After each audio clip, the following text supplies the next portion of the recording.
Hello, and Smart IoT Car project, which has been developed at Intel Pune Hackathon with for IoT with the Intel Edition chip. So, what basically we are doing over here is we have an Intel Edison which has Wi-Fi connectivity as well as Bluetooth connectivity, so it can be communicated over serial communication through Bluetooth or internet. So we have Wi-Fi shield in Edison which can check out a particular web service. So we have written a web service hosted at grasshoppernetwork.com which takes command from any application or mobile device. The Edison script through its Wi-Fi shield keeps on polling this website. So whenever any new command is given, it is being taken by this chip.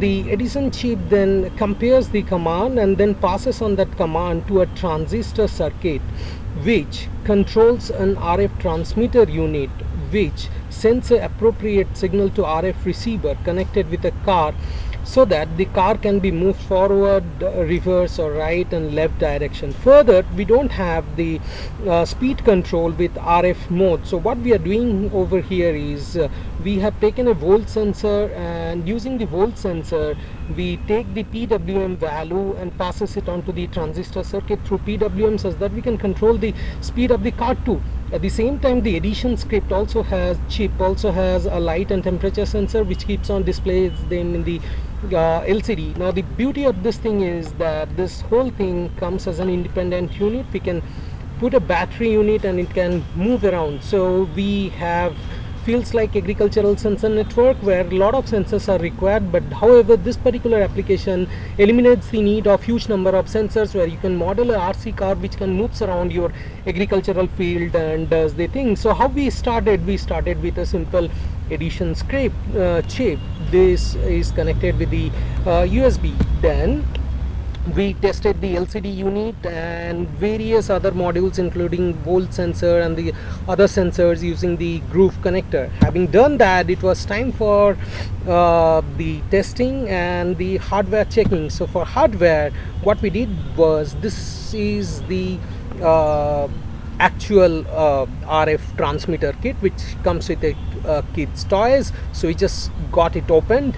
Having opened it, we remove the circuit, and as you can see, by pressing the switches it generates an RF signal that goes to RF receiver.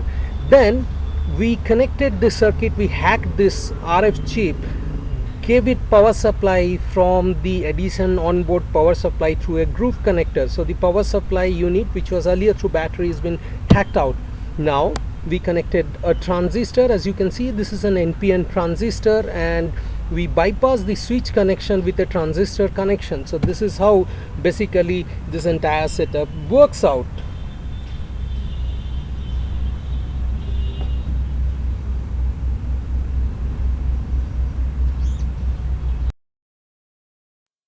So our hardware level demo, where what we are doing is, as you can clearly see, that this is the transistor circuit which is connected with the RF transmitter. So through this transistor circuit, I'm going to control this RF.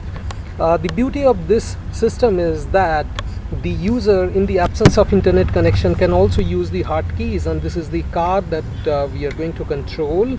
As you can see, that this is my car which I'll be controlling through IoT over IoT interface. This is the web module through which the command will be generated. There are 4 commands: forward, reverse, right and left. So once we give the command, say for instance forward, the device is going to pull that command. This is going to show in the LED, and you can see that the tire has started moving in the forward direction. Also, we can control the movement using the volt sensor. This is basically a potentiometer, and also we can measure the voltage across the potentiometer. So as we increase the speed, the potentiometer, the speed will be also increased. As you can see, I have moved, this is moving with higher speed. So in this way, the command will be generated through the web, which will be taken. Now as I say back, this is going to be going to the reverse direction, and I've given a different RGB color, back color, so that user knows how the vehicle has been moving, which direction it's been moving. At the same time, as you can see, this has been turned to blue color, and the car is actually turning reverse. So this is how we are basically going to control the RC car over IoT. Thanks for watching. Hope you enjoyed my project in Intel IoT Hackathon. Thank you. Thanks for watching.